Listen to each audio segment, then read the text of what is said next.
Movie start होते ही हमें lake के नजदीक एक घर दिखाई देता है जिसमें एक मैरिड कपल रह रहा होता है। उस वक्त आधी रात गुजर चुकी होती है। तब एक लेडी अपने रूम में सो रही होती है, लेकिन उसका हस्बैंड बाहर ड्रिंक कर रहा होता है। उस आदमी को देखकर ऐसा लग रहा था कि जैसे वो बहुत ज्यादा डरा हुआ हो। वो एक पेंटिंग को काफी देर से बड़े गौर से देख रहा होता है। फिर कुछ देर के बाद वो मिरर के सामने आकर खड़ा हो जाता है और शीशे में अपना सर मारता है, जिससे उसे काफी चोट लगती है। जब उसकी वाइफ को ये आवाजें सुनाई देती हैं, तब वो जाग जाती है और उसे देखने नीचे आ जाती है। उसका हस्बैंड बहुत अजीब कंडीशन में होता है। वो उसे भी एक आयरन स्टिक से मार डालता है। फिर काफी साल गुजर चुके होते हैं और एक बार फिर हमें एक फैमिली दिखाई देती है और ये फैमिली काफी हैप्पी फैमिली होती है। इस फैमिली में हस्बैंड वाइफ जो कि अपनी लाइफ बहुत खुशी खुशी स्पेंड कर रहे होते हैं, जिसमें लड़के का नाम एडम और लड़की का नाम लिसा होता है। बेसिकली एडम एक मैथमेटिक्स प्रोफेसर होता है। अभी कुछ अरसा पहले ही एक यूनिवर्सिटी से उसे बहुत ही अच्छी जॉब ऑफर होती है, जिसकी सैलरी भी काफी अच्छी होती है और साथ में वो लोग उसे रहने के लिए एक खूबसूरत सा घर भी प्रोवाइड करते हैं, जिससे वो काफी खुश होता है। फिर वो लोग सिटी से टाउन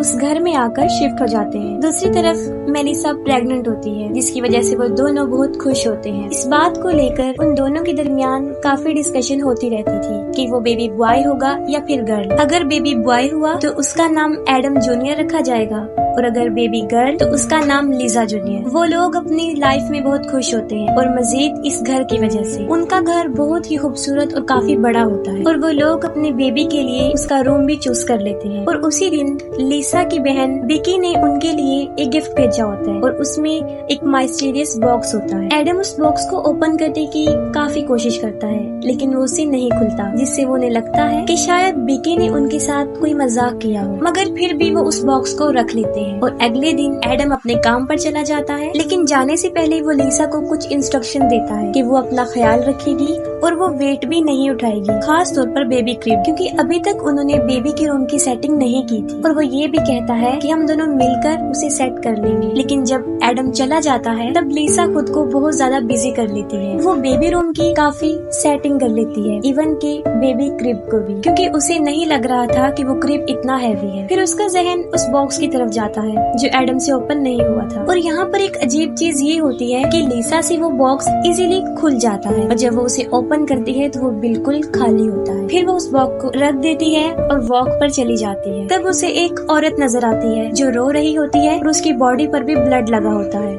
और वो बार बार एक ही लफ्ज बोल रही थी कि मैंने अपने बच्चे को खो दिया है। उसकी ये हालत देखकर लिजा उसकी हेल्प करना चाहती थी, लेकिन वो लिजा को देखकर अजीबो अजीब बातें करना शुरू कर देती है। वो उसे कहती है कि जो बच्चा तुम्हारे पेट में है वो तुम्हारा नहीं रहेगा, वो उसे ले जाएगा और लोग भी तुमसे डरना शुरू कर देंगे। और ये भी कहती है कि तुम अपने बच्चे को बचा नहीं सकोगे। ये बातें सुनकर लिजा काफी डर जाती है और वो वापस घर आ जाती है। फिर वो एडम को कॉल करती है और सारे इंसिडेंट का उसे बताती है। लेकिन उस दिन से लिसा के साथ अजीबोगरीब होना शुरू हो जाता है। उसे बेबी रूम से किसी बच्चे की रोने की आवाजें आती हैं। फिर हालात को समझने के लिए वो ऊपर जाकर देखती है तो जो चीज वो देखती है उसे देखकर काफी हैरान हो जाती है। वो देखती है कि बेबी क्रिब में एक बच्ची लेटी हुई है। उसे कुछ समझ नहीं आ रही होती कि ये क्या हो रहा है, क्योंकि ये कोई ख्वाब नहीं होता बल्कि हकीकत होती है। और फिर जैसे ही वो उस बच्ची को गोद में उठाती है तब उसका चेहरा अचानक से बदल जाता है और इसके बाद लिजा अपने होश खो बैठती है। और शाम को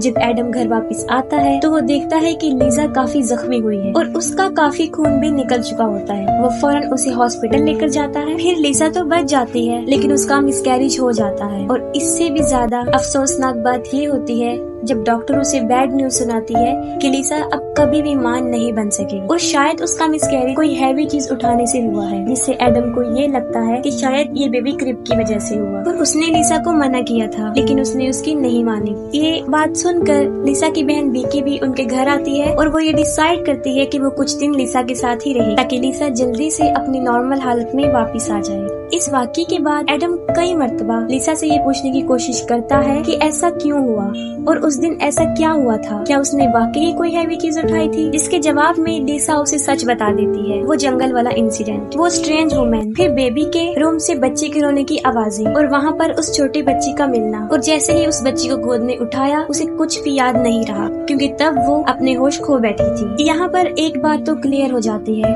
कि उनके साथ कुछ अजीबोगरीब हो रहा था और साथ साथ में एडम को वो मिस्टीरियस बॉक्स भी मिल जाता है जो इजीली ओपन हो रहा था। तब एडम लिसा को बताता है, जिस पर वो कहती है कि इस बॉक्स को तो मैंने उसी दिन खोल लिया था जब ये वाकया पेश आया। और फिर वो बिकी से पूछते हैं कि उसने उन्हें ये बॉक्स क्यों दिया जो पहले तो नहीं खुल रहा था और अब खुल चुका है और खाली भी है। जिस पर वो कहती है कि ये मैंने किसी घर की आइटम्स की सेल पर खरीदा था और मैंने इसको लिसा को गिफ्ट कर दिया। लेकिन रियलिटी तो ये होती है कि उस बॉक्स ने पहले तो बिकी को अट्रैक्ट किया और फिर लिसा को, तभी तो उसने ये बॉक्स ओपन कर लिया था। लेकिन उन लोगों को इसके बारे में कोई आइडिया नहीं होता और फिर नॉर्मल लाइफ चलती रहती है। और फिर कुछ दिन गुजर जाने के बाद लिसा को अपने घर से कुछ महसूस होना शुरू हो जाता है जिसे वो बता भी नहीं सकती थी। जैसे अक्सर घर के मिरर्स में लिसा का रिफ्लेक्शन काफी अजीबोगरीब बिहेव करता। और एक सुबह जब बिकी और लिसा योगा कर रहे होते हैं तब एक बार फिर लिसा को किसी बच्चे के रोने की आवाजें आती हैं। इस बात को वो बिकी से भी शेयर करती है। वो काफी डर जाती है और फिर से चेक करने बेबी के रूम में चली जाती है और इस बार फिर बेबी क्रिब में एक बच्ची लेटी होती है,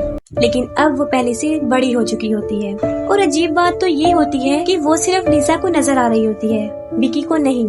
फिर वो अपनी बहन को एक्सप्लेन करती है कि वो नॉर्मल है और वो वाकई एक बच्ची को देख रही है। फिर रात को एडम देखता है कि लिसा अपने बेड पर नहीं है। वो उसे देखने के लिए जाता है। तब लिसा उसे फायर प्लेस के पास खड़ी हुई मिलती है जो कि एक पेंटिंग को मुसलसल घूर रही होती है। वो एडम को बताती है कि हमारे साथ कुछ अजीब हो रहा है क्योंकि जब हमारे साथ हादसा पेश आया तब ये पेंटिंग ऐसी नहीं थी और अब ये पेंटिंग बिल्कुल बदल चुकी है। क्योंकि पहले उस पेंटिंग में ये था कि 4 बच्चे खेल रहे थे और उन्हें एक औरत बैठकर देख रही थी, लेकिन अब ऐसा कुछ नहीं हो रहा होता। और वाकई ही वो पेंटिंग बदल चुकी होती है क्योंकि वो औरत अब अपने बच्चों की तरफ नहीं बल्कि साइड पर देख रही होती है। और इस बात को सिर्फ लिसा महसूस करती है, एडम नहीं। और वो उसे समझाता है कि तुम अपने बेबी को खो देने की वजह से ऐसी हो गई हो, जिसकी वजह से तुम काफी अपसेट हो और तुम्हारी ऐसी हालत है। और फिर बिकी के साथ भी एक अजीब चीज होती है जब वो नोटिस करती है कि मिरर उसका रिफ्लेक्शन एज इट इज नहीं दिखा रहा और मिरर में नजर आने वाली लड़की बैकी तो बिल्कुल भी नहीं लग रही थी। और फिर देखते ही देखते उसकी रिफ्लेक्शन उसे मारने की कोशिश करती है और उसके दिमाग पर ऐसा असर कर देती है कि वो अपनी बहन को बताए बगैर वहाँ से चली जाती है। लिसा को इस बात का बुरा तो लगता है,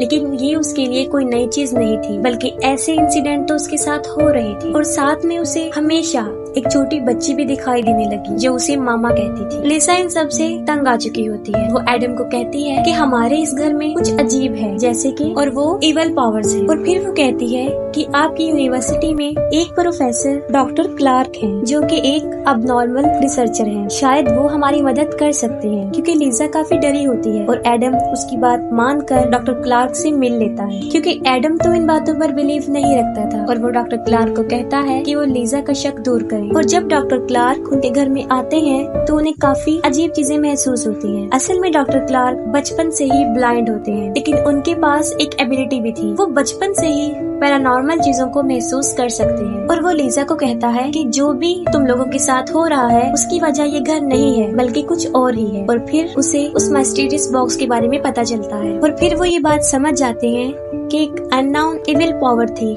जो उस बॉक्स में कैद थी। और जैसे ही उसे ओपन किया गया तो वो आजाद हो गई और जिसने भी उस बॉक्स को ओपन किया है वो उसके साथ ही है। तो वो चीज उनके साथ ही है, वो जहाँ जहाँ जाएंगे वो चीज उनके साथ हो। ये बातें सुनकर एडम काफी गुस्से में आ जाता है और वो डॉक्टर क्लार्क को बाहर निकाल देता है और कहता है कि मैंने आपको ये कहा था कि आप लिसा का शक दूर करें, लेकिन आपने तो उसे मजीद डरा दिया। जिस पर डॉक्टर क्लार्क उसे समझाने की कोशिश करता है कि तुम लोगों को शायद पता नहीं है कि तुम कितनी बड़ी मुसीबत में हो, लेकिन वो उसकी कोई बात नहीं सुनता। फिर उसी ही रात एडम के साथ कुछ होना शुरू हो जाता है जब उसे एक औरत और एक ओल्ड लेडी नजर आती है। वो दोनों उसे काफी डरा देती हैं और अब तो एडम को पूरा यकीन हो जाता है और वो फिर से डॉक्टर क्लार्क को अपने घर में बुला लेता है। और तब डॉक्टर क्लार्क उनकी मदद करने की कोशिश करता है। अपने इस रिसर्च से उन्हें पता चलता है कि सब कुछ जो पैरानॉर्मल एक्टिविटीज हो रही हैं वो इस घर की वजह से बिल्कुल भी नहीं है और इस सब के होने की वजह वो बॉक्स था, क्योंकि उस बॉक्स में एक अननोन इविल एंटिटी होती है जिसका कोई वजूद तो नहीं होता और ये काफी टाइम से इस दुनिया में रह रही थी और इसका मकसद सिर्फ अनबॉर्न बेबी का शिकार होता है, यानी बच्चे को इस दुनिया में आने से पहले ही मार देता है। और उसकी बहुत बड़ी मिसाल लिसा थी, उसके साथ भी यही हुआ था। और लिसा के साथ कोई वाकया पेश नहीं आया होता, बल्कि उसके साथ ये सब कुछ करने वाली वो इविल एंटिटी थी। यानी हमने देखा कि एडम और बिकी ने उसे खोलने की कोशिश की, लेकिन वो सिर्फ लीजा से ही ओपन हुआ। मीन्स ये बॉक्स सिर्फ प्रेग्नेंट औरतों से ही खुलता है। बाहर आते ही उस बच्चे को वो मार देता है, और जो बच्चे उसे नजर आते थे वो कोई और नहीं था, बल्कि वो उसकी अनबॉर्न बेबी की टाइप्स थी कि अगर वो इस दुनिया में आ जाती तो वो ऐसी हो, और वो बच्ची स्टेप बाय स्टेप बड़ी होकर ऐसी होती। जैसे लीजा को पहले छोटी सी बच्ची नजर आई थी, फिर उससे बड़ी, और फिर वो लेडी और ओल्ड लेडी, और वो बच्चे की ओल्ड वर्जन थी। और ये इविल एंटिटी ज्यादातर मिरर्स और पेंटिंग्स में होती थी, क्योंकि उसका कोई वजूद तो था नहीं कि वो दुनिया में रहती। और ये पावर लोगों के दिमाग को अपने कंट्रोल में करके उन्हें अजीबोगरीब चीजें दिखाती थी, और ऐसा उन तीनों के साथ कई दफा हो चुका था। और इस एंटिटी को मारा तो नहीं जा सकता, सिर्फ कैद किया जा सकता है, और इसे कैद करने के लिए सेक्रीफाइस करना पड़ता है। इसका मतलब ये था कि अगर उस औरत को मारा जाए तो वो एंटिटी कैद हो जाए। और यही वजह थी जब पहली फैमिली में आदमी ने अपनी बीवी को मार दिया, और उनके ही घर के सामान में लीजा को वो बॉक्स बिकी ने दिया था, वहाँ से मिला था। और जंगल में नजर आने वाली औरत उस मरी हुई औरत की सोल थी, जो उस एंटिटी के साथ उस बॉक्स में कैद। लेकिन एडम लीजा को मारना नहीं चाहता था। एडम बहुत कोशिश करता है कि वो लीजा को इस मुसीबत से बचा ले, लेकिन ये एंटिटी लोगों को हिप्नोटाइज करती है और लोगों को एक दूसरे से मरवाती है। अब एडम भी हिप्नोटाइज हो चुका होता है, और वो उस आदमी की तरह लीजा को मार डालता है, और वो एंटिटी फिर से उस बॉक्स में कैद हो जाती है, और एडम जेल चला जाता है। और जाने से पहले वो बॉक्स को बिकी को देता है। और अब ये सब कुछ बिकी के साथ होने वाला था, क्योंकि वो भी प्रेग्नेंट। और इसी के साथ मूवी भी एंड हो जाती है।